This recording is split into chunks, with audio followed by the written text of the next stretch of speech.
갈라디아 1장 1절부터 5절까지입니다. 한 절씩 교독하겠습니다.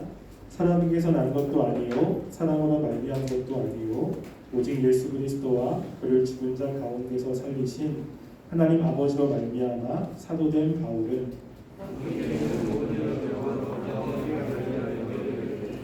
우리 하나님 아버지와 주 예수 그리스도로부터 은혜와 평강이 있기를 원하노라.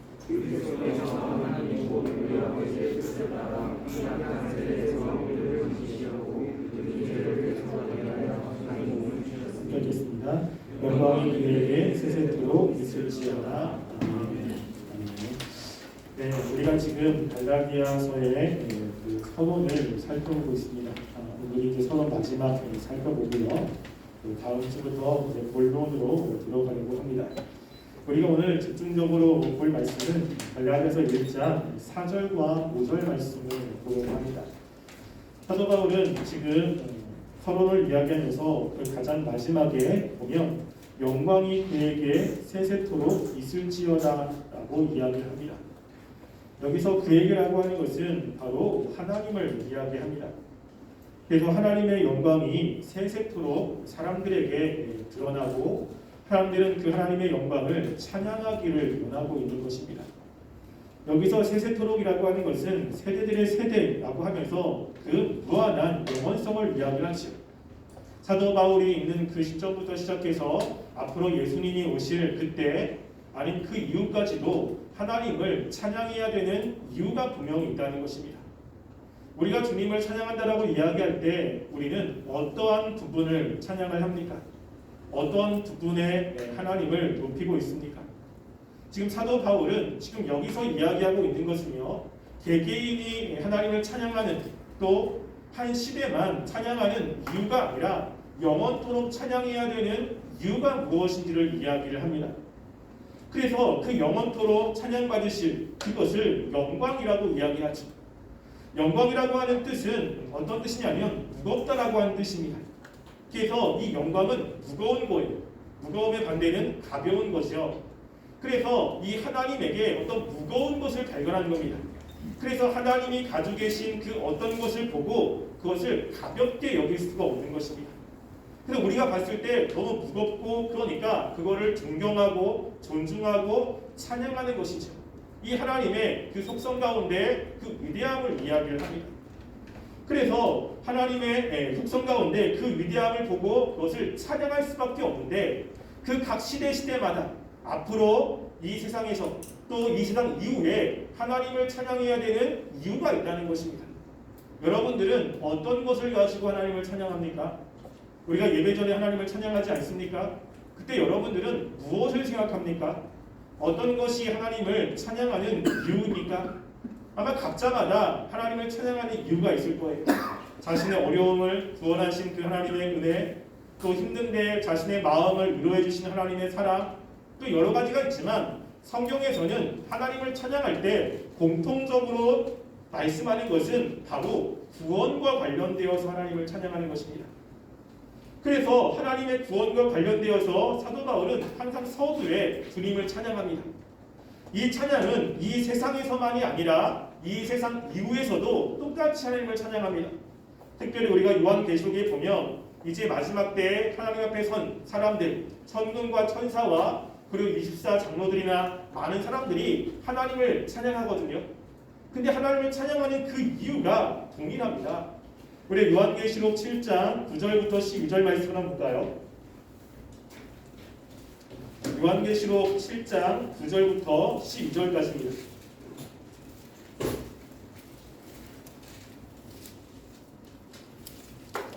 요한계시록 7장 9절부터 12절 함께 읽겠습니다. 시작. 이일 후에 내가 보니 각 나라와 족속과 백성과 방언에서 아무도 눈이 셀 수 없는 큰 무리가 나와 흰옷을 입고 손에 종려나귀를 들고 우주 앞과 어린 양 앞에 서서 큰 소리로 외쳐 이르되 구원하심이 보좌에 앉으신 우리 하나님과 어린 양에게 있도다 하니 모든 천사가 보좌와 장로들과 내 생물의 주위에 서 있다가 보좌 앞에 엎드려 얼굴을 대고 하나님께 경배하여 이르되 아멘. 찬송과 영광과 지혜와 감사와 존귀와 권능과 힘이 우리 하나님께 세세토록 있을지어다. 아멘 하더라.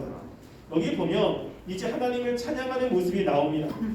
9절에 보면 이일 후에 내가 보니 나라와 족속과 백성과 방언이라고 하면서 똑같은 단어, 비슷한 단어가 4번 반복되어 있어요. 이것은 동서남북을 의미합니다. 그래서 모든 곳에서 그리고 모든 곳에 있는 사람들이 아무도 셀 수 없는 큰 무리가 지금 찬양을 하고 있습니다.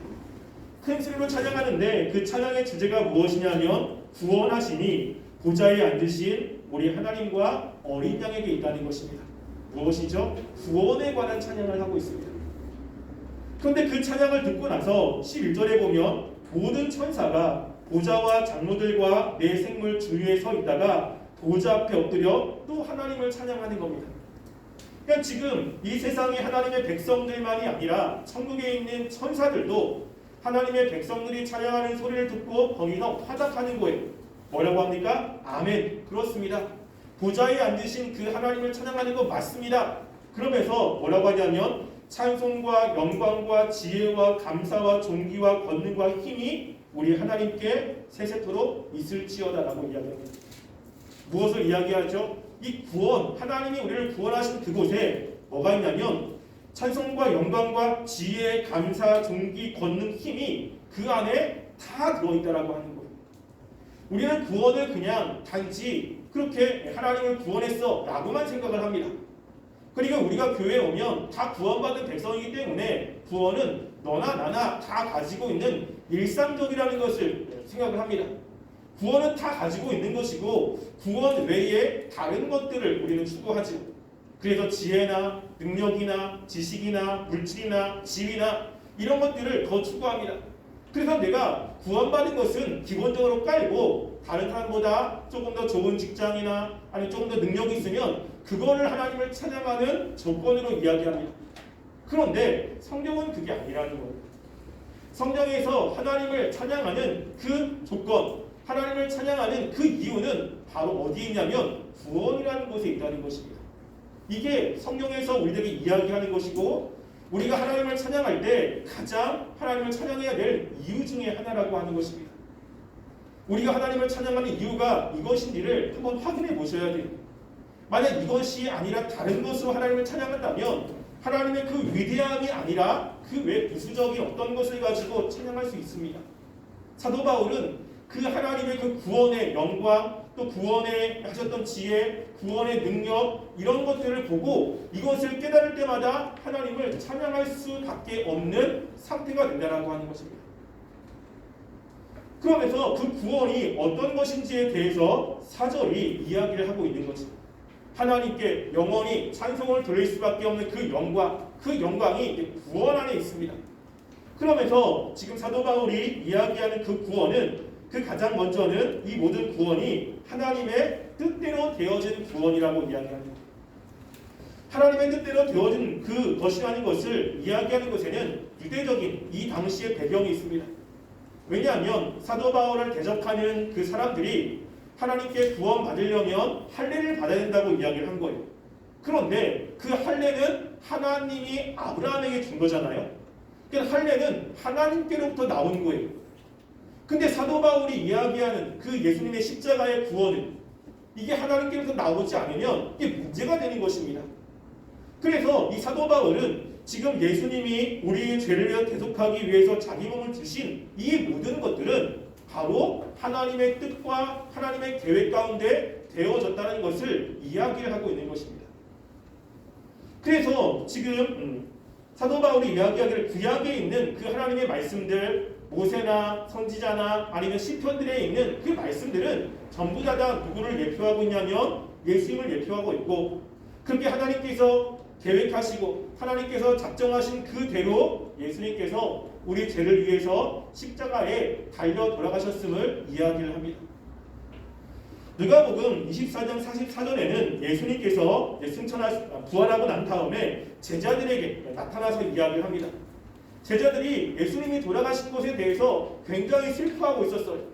예수님이 옆에 가서 이야기했는데 예수님인지를 전혀 인식하지 못합니다.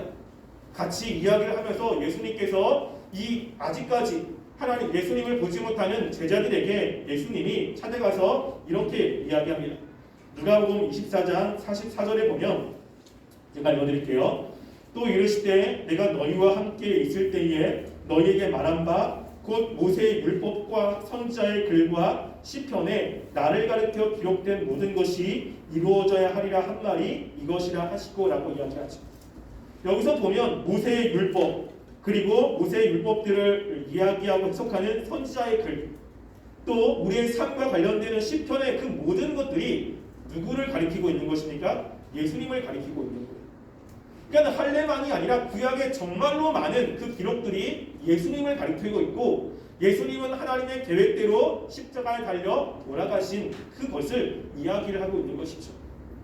그러면서 예수님께서는 자기 몸을 우리 위해서 주셨다라고 하는 것입니다. 구원이죠. 그런데 중요한 것은 우리가 이제 또 살펴볼 것은 이렇게 구원하신 목적이 무엇이냐는 것입니다. 예수님이 우리를 구원하신 목적이 과연 무엇입니까? 우리가 그러면 천국에 가는 것이요 라고 이야기를 해요. 예수님은 우리를 죄에서 구원하셔서 단지 천국에 보내는 것이 목적인 것처럼 생각을 합니다.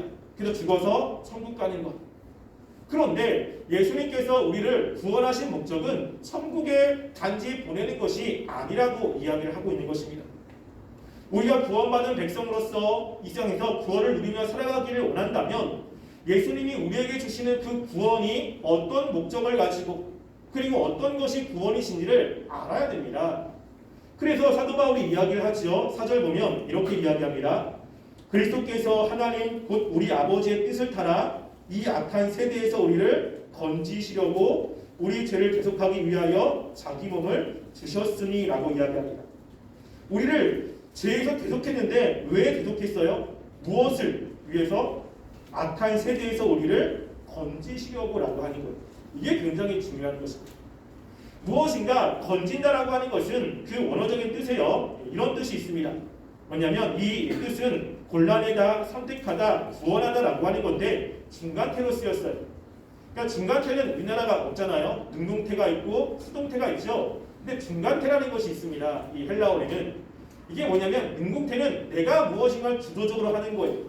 수동태는 다른 사람에 의해서 내가 되어지는 것입니다. 중간태는요, 내 스스로 나를 어떻게 하는 거예요.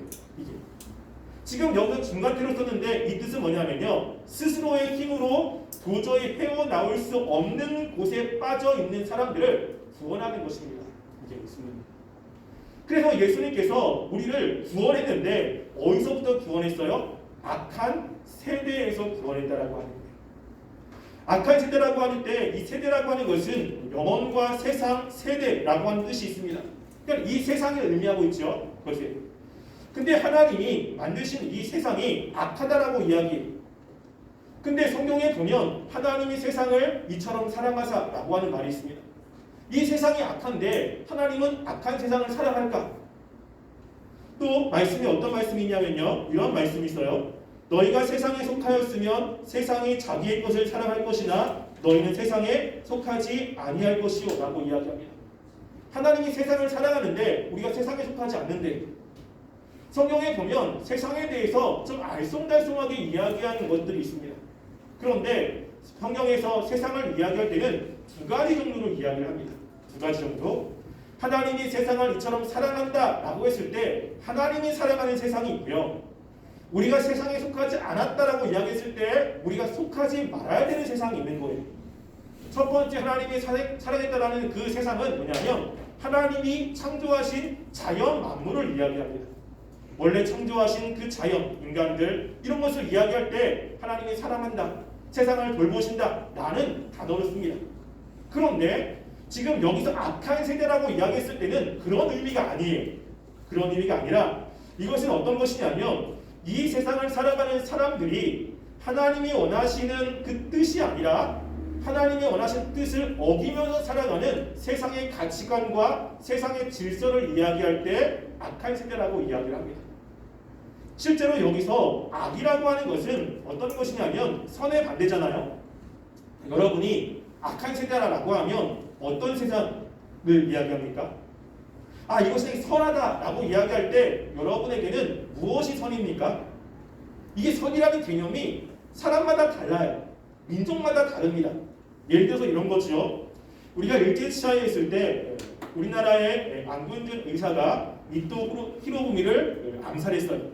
그러면 안중근 의사는 그 좋은 사람입니까? 나쁜 사람입니까? 여러분들은 안중근 의사가 좋은 사람이에요? 나쁜 사람이에요? 나쁜 사람이라고 하면 매운 거가 되죠. 그렇죠? 좋은 사람이죠. 그렇죠? 그런데 일본의 입장에서 이 안중근 의사는 좋은 사람이에요? 나쁜 사람이에요? 그렇죠? 나쁜 사람이죠. 그러면 안중근 의사를 좋은 사람으로 봐야 돼요? 나쁜 사람으로 봐야 돼요? 객관적으로. 그럼 뭘로 봐야 되죠? 이게 애매한 거예요. 그럼 좋다, 나쁘다라고 하는 개념 자체가 한 공동체가 추구하는 바와 관련돼 있어요. 그래서 어떤 공동체가 선한 것을 다른 공동체는 나쁘다고 이야기할 수 있습니다. 우리가 악한 세상이라고 이야기할 때 사람마다 생각이 달라요. 나는 악한 세상 같지 않은데 살만한 세상 같은데 그래서 선한 것이 있지 않나? 라고 생각할 수 있습니다. 근데 성경은 뭐라고 이야기하냐면 악한 세대라고 이야기해요. 그때부터 지금까지 앞으로 계속 좋은 것도 있지 않나? 이 악이라는 개념이 다르기 때문입니다. 성경에서 악이라고 이야기할 때 이 악은 상대적인 개념이 있고 그리고 절대적인 개념이 있는 거예요. 상대적인 개념은 내가 속해 있는 공동체가 추구하는 바 그것과 관련되면 선한 겁니다. 내 공동체와 반대되는 그런 공동체가 추구하는 것 그건 악인 거죠. 그래서 이런 겁니다.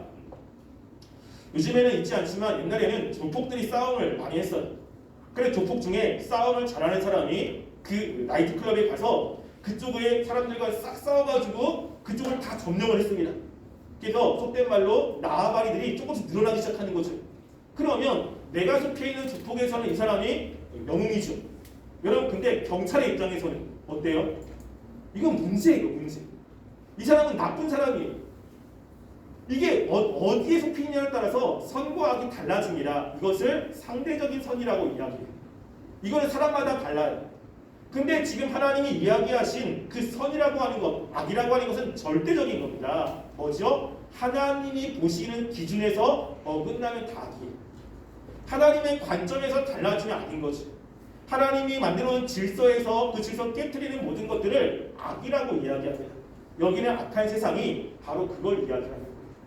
하나님이 맨 처음에 창조했던 창조의 질서, 하나님이 가치에 대해서도 하나님이 승리를 매겼던 그 가치에서 벗어나서 사람들이 나름대로 자기가 원하는 가치관과 세계관을 가지고 살아갑니다. 나름대로 자기가 삶의 목적이라는 걸 가지고 나름대로 살아가는 거예요. 근데 그 살아가는 그 방향이 하나님이 말씀하신 방향과 다르다라고 하는 거예요. 자신들은 그게 옳다라고 이야기하고 자신들은 그것이 선하다라고 이야기하지만 하나님의 말씀의 기준에서 보면 그것이 틀린 겁니다. 그런 세상이 지배하고 있는 세상, 그런 가치관과 세계관들이 팽배해 있는 세상을 가리켜서 악한 세대라고 이야기해요. 그 악한 세대를 지배하는 그 대상은 성경에서 보면 이 세상의 신이라고 이야기하고 사단이라고 이야기하고 있습니다. 우리가 살고 있는 시대가 그렇지 않습니까? 우리 살고 있는 시대에 하나님을 인정하지 않아요. 그런데 그런 세대에 살고 있는 우리들을 하나님께서 건지셨다라고 하는 거예요. 건지셔서 어떻게 살게 만듭니까? 하나님을 중심으로 해서 살아가는 삶으로 바꾸신다라고 하는 거죠. 그래서 우리가 구원받았다라고 이야기했을 때 단지 구원받고 천국에 가는 것이 아니라 우리가 이 땅 가운데 구원받은 사람으로서 살아갈 때는 우리가 구원받지 않은 사람과는 다른 가치관과 세계관과 이것을 가지고 살아갈 수밖에 없는 거예요. 가치체가 다릅니다. 하나님이 중요하게 여기는 것들을 우리가 중요하게 여겨야 되는 거예요. 하나님이 이것이 악하다라고 하면 우리는 악하게 여겨야 되는 거예요. 그런데 하나님께서 악하다라고 이야기하는 것을 사람들이 좋아하는 것들이 있습니다. 이게 뭐죠? 악한 세대에 가지고 있는 삶의 모습이라는 거예요. 여러분, 하나님께서 이 건지셨다라고 하는 단어가 구약에도 쓰입니다. 왜냐하면 하나님께서 애굽에서 이스라엘 백성들을 건지셨죠. 그래서 애굽 종살이에서 그들을 건졌습니다. 하나님께서 건진 다음에 단지 하나님이 약속하신 가나안 땅으로만 데려가는 것이 목적이 아니에요. 하나님께서 가지고 계신 목적은 뭐냐면 이스라엘 백성이 제사장의 나라가 되고 이스라엘 나라가 하나님의 백성으로 살아가는 것입니다. 그러기 위해서 광야의 그 시대 동안에 하나님이 이스라엘 백성을 훈련시킨 게 뭐냐면 하나님의 말씀대로 살아가는 삶을 훈련시킨 거예요. 하나님이 만나를 주셨습니다. 만나를 주신 이유가 뭐죠? 사람이 떡으로만 살 것이 아니라 하나님의 말씀으로 살기를 가르치는 거예요. 이 세상은 먹고 사는 것, 이게 굉장히 중요한 겁니다. 그래도 먹고 사는 문제가 딱 부딪히면 그거는 예외 조항으로서 잘못을 해도 정상참작이 돼요. 이 먹고 사는 문제는 굉장히 중요한 거죠. 그런데 이스라엘 백성에게 더 중요한 것은 먹고 사는 문제보다 하나님의 뜻이 더 중요하다는 것입니다. 그래서 그 먹고 사는 문제도 하나님의 계획과 하나님의 뜻에 달려있다는 것을 계속해서 가르쳐 주시고 하는 거예요. 어려움이 있는 곳으로 데려갑니다. 그래서 이스라엘 백성이 가니까 물이 없어요. 물이 없으면 당연히 불평하지요. 불평합니다. 하나님 뭘 가르쳐 주세요? 하나님의 능력. 걱정하지 마. 너를 먹고 사는 거 내가 책임져 줄게. 반석을 치면 물이 나옵니다. 이스라엘 백성이 아말렉과 싸움을 합니다. 하나님 모르셨을까요? 다 알아요. 근데 가가지고 싸움을 해요. 이스라엘 백성은 싸울 수 있는 능력도 없습니다. 그리고 싸울 수 있는 어떠한 전략과 전술 이것도 잘 몰라요. 근데 어떻게 하죠? 기도하니까 하나님이 그 싸움에서 승리하게 만드시는 거예요. 이스라엘 백성들은 그동안 애굽에서 노예 근성으로 살았습니다.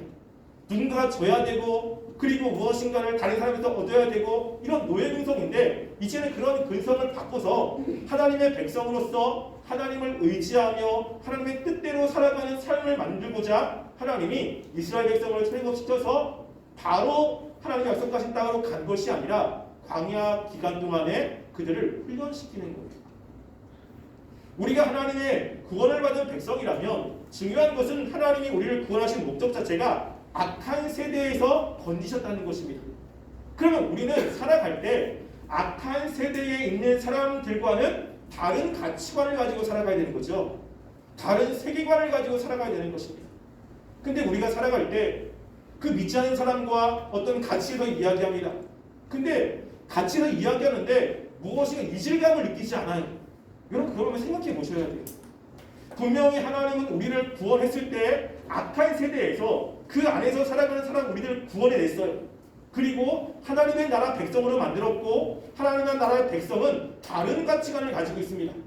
하나님이 원하시는 그리고 하나님이 중요하게 여기는 것들을 중요하게 여기며 살아갑니다. 근데 이 중요하게 여기는 것들 예배나 하나님께 순종하는 것, 사역하는 것 이런 모든 것들은 세상 사람들이 볼 때는 중요하지 않아요. 지금도 그렇지 않습니까? 코로나가 지금 굉장히 많아지고 있는데 세상은 뭐라고 하냐면 왜 예배 드리냐는 거예요.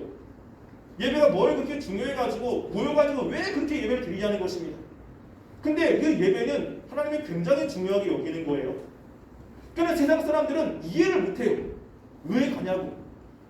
그런데 예수 믿는 사람에게 이 예배 하나님께 나아가는 것은 정말로 중요한 겁니다. 그러니까 얘기를 해보면 이 말이 안 통하는 거예요. 말이 통한다면 둘 중에 하나입니다. 그렇게 예배에서 이야기하는 그 사람이 정말 그리스도인이거나 아니면 내가 무엇인가 세상의 가치관을 가지고 있는 거예요.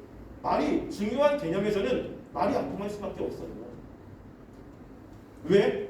하나님께서 우리를 구원하신 그 목적 자체가 악한 세대에서 구원하는 것입니다. 따라서 여러분들이 성경을 읽을 때 내가 하나님과 바른 관계 속에 있고 하나님이 원하시는 삶을 산다면 우리들에게는요 하나님이 중요하게 여기는 것들을 중요하게 여기고요 하나님이 악하다고 하는 것을 악하게 생각을 해야 되는 거예요. 이게 하나님이 원하시는 삶의 모습으로 살아가는 것입니다. 그런데 성경에서는 분명히 그걸 악이라고 이야기를 해요. 성경은 그것을 하지 말라고 이야기합니다. 근데 나는 이해가 안 되는 거예요. 왜? 좋은 게 있는데 왜 그렇게 해도 뭐가 나쁜데? 뭐 예배 굳이 나와야 돼? 그냥 나 혼자 하면 되지 않아? 성경은 분명하게 얘기하는 것들을 이해가 잘 안 돼요. 여러분 그러면 우리가 하나님이 원하시는 모습대로 살고 있지 않는 것입니다. 여러분 성경은 하나님을 믿는 사람 그리고 하나님을 경험한 사람들이 쓴 서신이에요. 시대는 다르지만 문화는 다르지만 그 구약에 말씀했던 그 서신들은 하나님을 경험한 사람들이 쓴 것입니다. 근데 우리도 똑같은 하나님을 경험하지 않습니까?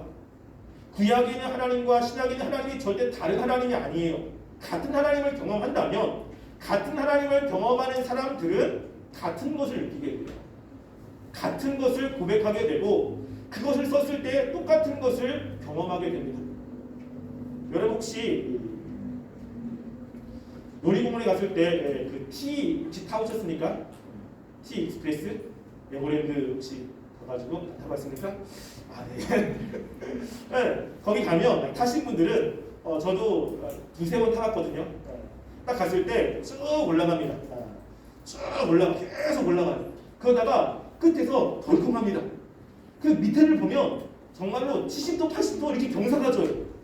이렇게 쭉 들어와서 우와 그러면 쑥 올라가요. 쑥 올라가 우와 우와 이래요. 계속 떨어지거든요. 그 나중에 목이 아파요. 이게 어디서 소리를 지르다가 나까 이게 그러거든요. 그러니까 제가 이렇게 얘기하면 T를 타본 사람들은 그걸 알아요. 타본 사람들은 야 T 탔을 때 그렇지 알아요. 근데 못 타본 사람들은 그게 그런가? 라고 생각을 합니다. 구원이라는 것도 마찬가지. 하나님을 경험했을 때 똑같아요. 우리가 언어의 한계가 있고 표현의 한계가 있고 그렇지만 하나님에 대해서 이렇다라고 이야기했을 때 그 하나님을 경험한 사람들은 그게 뭔지를 알아요. 그런데 우리가 하나님과의 관계가 그렇게 좋지 않습니다. 그러면 이 의미가 무엇인지를 잘 모를 때가 있습니다. 여러분들이 하나님이 우리를 구원하신 그 목적 가운데 하나가 단지 천국에 가기 위한 것이 아니고요. 이 세상을 살아갈 때 악한 세상에서 구원하셔서 하나님이 원하시는 그 가치관을 가지고 살게끔 하기를 원하신다는 것입니다. 이것을 에베소서에서는 다르게 표현하는데요. 우리 에베소서 1장 말씀 볼까요?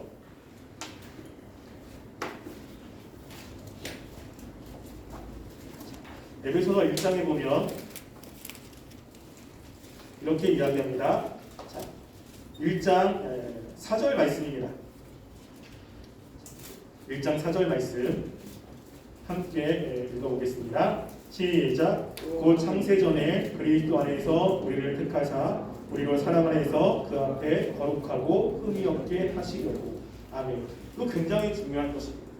하나님이 우리를 구원했을 때 그 구원의 목적 자체가 하나가 천국에 가기 위한 것이 아니라 이 세상을 살아갈 때 어떻게 살아간다고요? 그 앞에 거룩하고 흠이 없는 사람으로서 살게끔 하시는 거예요.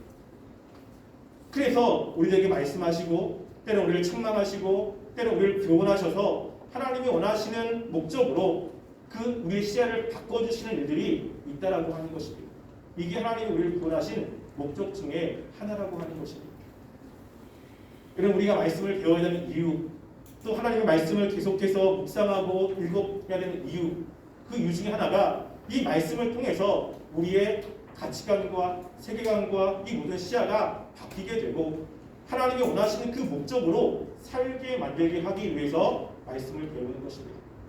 여러분들이 하나님이 우리를 구원하신 구원의 목적이 어떤 것인지를 좀 인식하시고 우리가 점점점 시간이 지나면서 하나님이 원하시는 그 관점을 가지고 세상을 살아갔으면 좋겠습니다. 세상에서 우리는 때로는 이방인입니다. 세상 사람들과 이야기할 때 때로는 말이 통하지 않을 수가 있습니다. 그럼 그것은 너무 당연한 것입니다. 왜 그렇죠? 우리가 속해 있는 세상이 다릅니다. 우리가 속해 있는 그 소속이 다르기 때문에 어쩔 수가 없는 것입니다. 일본 사람들과 이야기할 때 그 안진걸 의사를 가면 일본 사람들과 대화가 통하지 않습니다. 벽에 대가 이야기를 하는 것이죠. 관점이 달라요. 세상과 우리는 관점이 다른 사람들입니다. 때로는 세상에서 다른 사람들이 우리를 이해하지 못할지라도 세상 사람들이 때로는 우리를 좋게 보지 않을지라도 우리가 그것을 감수하며 우리는 그럴 수밖에 없는 사람이고 또 하나님의 백성이라는 것을 인식하시며 그 모든 것들을 이겨내시고 그리고 하나님이 원하시는 모습으로 살아가는 우리 청년들이 되시기를 주님의 이름으로 간절히 소원합니다. 우리 함께 기도하겠습니다. 하나님이 우리를 구원하신 그 구원은